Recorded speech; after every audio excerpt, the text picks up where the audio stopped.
Welcome back to our chapter about content writing for SEO. Now you know your topic and your audience. Next up is to see how the people in a determined location use Google and what are the keywords they search for the most in relation to your topic. Start from general keywords like Florida tourist destinations and find other keywords related to that. How can you do that?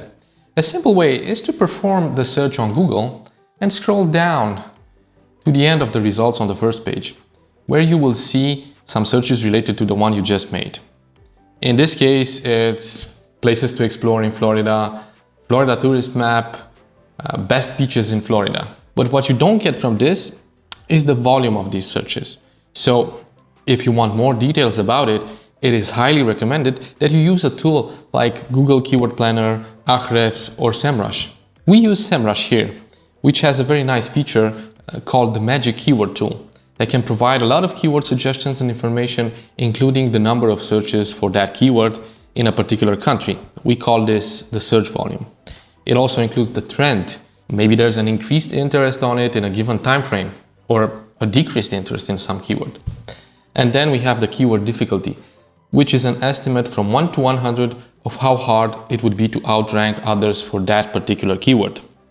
Based on this data, there are some tough decisions you have to make here. Do you want to focus on short-tailed keywords made up of 1-2 words with very high volume, but that also have a high keyword difficulty? I wouldn't recommend that, especially if you have a relatively new website.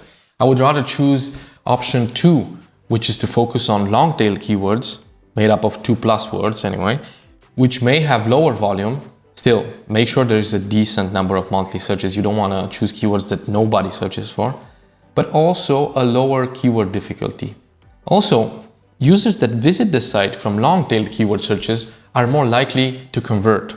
Imagine the difference between a search for, let's say, running shoes and one for hard ground trail running shoes. Imagine the people doing those searches.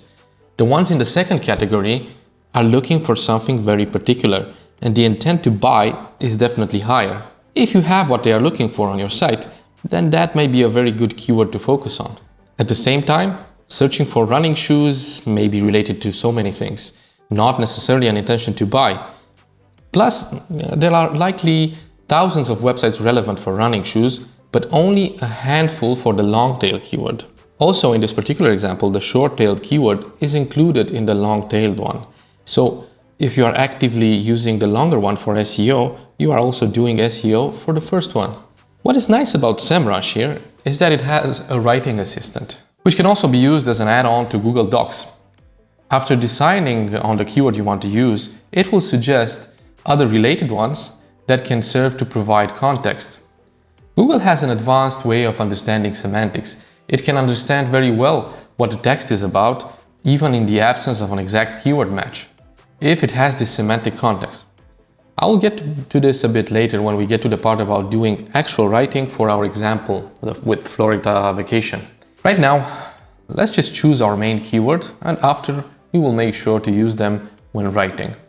Some of the keywords with the highest search volume for our example are, as you can see here, family-friendly beaches in Florida, family-friendly resorts in Florida, best family-friendly beaches in Florida, and then we have some related keywords that are best family vacations in Florida, best places for family vacation in Florida. Notice how I decided to focus on long-tail keywords that include the idea of family vacation.